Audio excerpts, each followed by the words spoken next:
Благодарам, председателя. Воопшто, како и во вчерашниот ден, не сум задоволен од краткиот и нејасен одговор од страна на заменикот за финансии, кој што без никакво образложение овде на предлог на опозицијата да преку амандмани обезбедиме средства од актуелниот буџет на Република Македонија и трансфер на тие средства во постојани резерви се со цел да се исплатат штетите на граѓаните кои што настрада во поплавите во август месец. Ниту збор, ниту никакво образложение.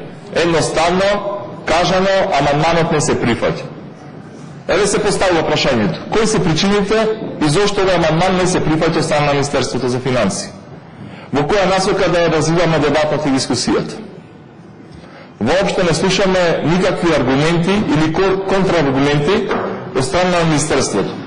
Јас верувам дека вие, како вработени во ова многу значајно Министерство, Министерството за финансии, имате координации, консултации, работни средби на ниво на министер, заменик министер и останати ресурси кои што треба да разговараат и да одлучуваат по основ на финансиите. Иако не е дојде министер за финансии, вие имате одговорност исто така во негово име и во негова замена да овде нас пред пратениците ги образложите вашите ставови како министерство и ставовите на владата на Република Македонија. Со овој амандман предлагаме 390 милиони денари или нешто повеќе од 6,5 милиони евра пари да се скратат од луксузот и удобствата на Министерството за финансии и на владата на Република Македонија. Ако може да се штеди на многу повеќе работи, тогаш јас сум убеден, а и нашата пратеничка група, дека и вашето министерство, преку намалување на овие разни трансфери и субвенции за трансфери, ќе може овие средства сега и веднаш да ги обезбедиме за луѓето на кои што тоа им е најпотребно. Тоа се сите оние 5.000 семејства или повеќе од 20.000 наши сограѓани кои претрпеа кој помалку, кој повеќе материјална и нематеријална штета. Ние на семејствата кои што ги изгубија своите најблиски, тагата и болката не можеме никако да им ја намалиме. Ниту со овие средства, ниту со некои одлуки кои што ние како парламент ги донесиме. Меѓутоа, тоа што можеме, а мораме да направиме, е ние како власт, најодговорните луѓе, законодавната, извршната власт, да најдеме начин веднаш да се најдат средства и тие средства да стигнат точно онака каде што е потребно. До сите 5.000 и повеќе семејства, за да можат да ги реновираат и да ги обноват своите домови. Имате и друга законска можност. Предложивте закон со кој што до 5% внатре во Министерството може да се направат и разни трансфери. Меѓутоа, начинот на кој што предлагате да се направи ребаланс, со кој што се задолжуваме за нови 30 милиони евра, и тие 30 милиони евра ќе бидат дополнително обтоварени со камати и со други трошоци и обврски, правиме штета и на нас сега, но и оние кои што доаѓаат после нас, на нашите деца, на нашите внуци. Некој ќе плати оваа сметка, која што денес вие испорачувате до граѓаните на Република Македонија. Предлагаме, наместо ново задолжување, да скратиме онам кај што се може. Затоа се овие 11 амандмани. Јас ви уверувам дека за овие амандмани работеле стручни и компетентни луѓе од областа на финансиите и на економијата. Не се само така лист хартија, како што вие сакате да ги гледате. За овие амандмани, кои што ние како опозиција ги предлагаме, бараме поддршка од вас, а не се едноставно кажано амандманот не се прифаќа и си ја завршувате работата. Дали тоа значи дека, знаејќи дека го имате мнозинството, како ВМРО, ДПМН и ДУИ во собранието, многу сте комотни и знаете дека вака предложениот ребаланс на буџетот во координација на двете владеачки партии, комотно ќе си го изгласате во парламентот. Ние бараме да се запри задолжништвото на сите нас граѓаните. да се запре економскиот и монетарниот вртлок во кој што имате сега пикнато сите нас. И затоа упорно овде, и во општата расправа, и сега во амандманската расправа за ребалансот на буџетот, цврсто се бориме и стоиме на ставот дека нови задолжувања не ни се потребни, дајте да изнајдеме начин од постојаните средства од буџетот на Република на Македонија. Овој буџет, последниот, за посетување на граѓаните, е нешто повеќе од 3 милиарди и 200 милиони евра.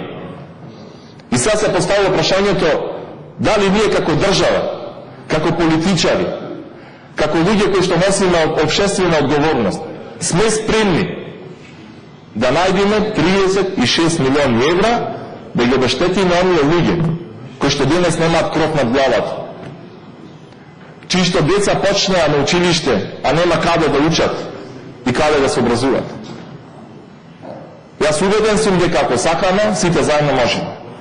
Тргнете ги цврстите политички и партиски ставови кои што ви се налагаат од водството на ВМРО ДПМН и ДУИ. Гледајте потребата на граѓаните на Република Македонија, затоа што тие и само тие ви ја дале довербата овде да ги застапувате. Не сакам да навлезам во причините зашто се доверавме во оваква ситуација. Тоа го расправавме и на итната седмица која што ние како опозиција побарахме, тоа ќе го расправаме и на надзорната расправа, кога ќе бидат повикани најодговорните луѓе, поединци и институции да дадат отчет пред ова собрание. Дали се превзеде се што требаше, на кој начин се направи тоа и дали можеше штетите да бидат многу помали. Опозицијата во сите овие години пред јавноста ја изнесува штетната политика на владачката коалиција на ВМРО ДПМН и ДУИ. Сите овие 10 години потрошени се повеќе од 25, може би 30 милиарди евра.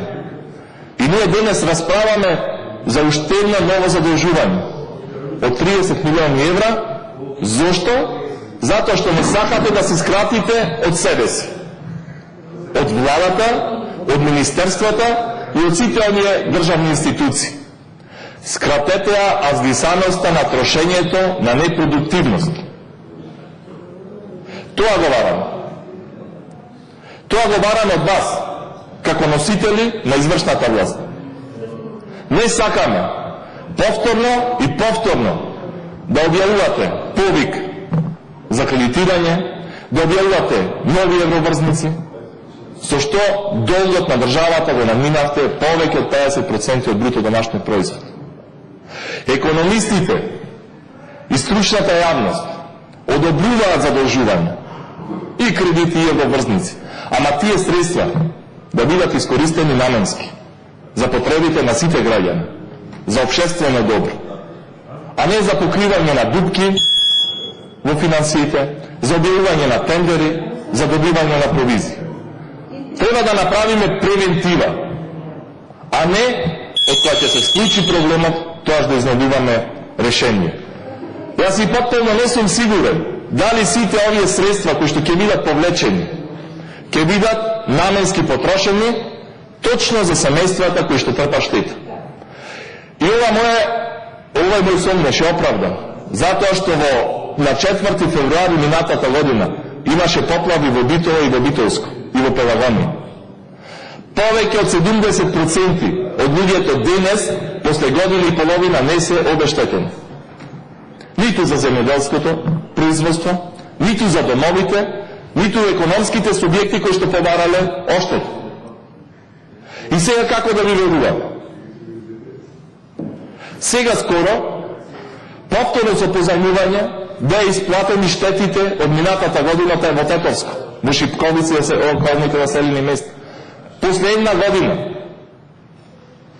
Токму затоа ние како опозиција предлагаме и измена на законот за буџети со кој што бараме да јавно и транспарентно да бидат објавени сите семејства со име, презиме и адреса кои што имат штети и колку штета им ќе се исплати.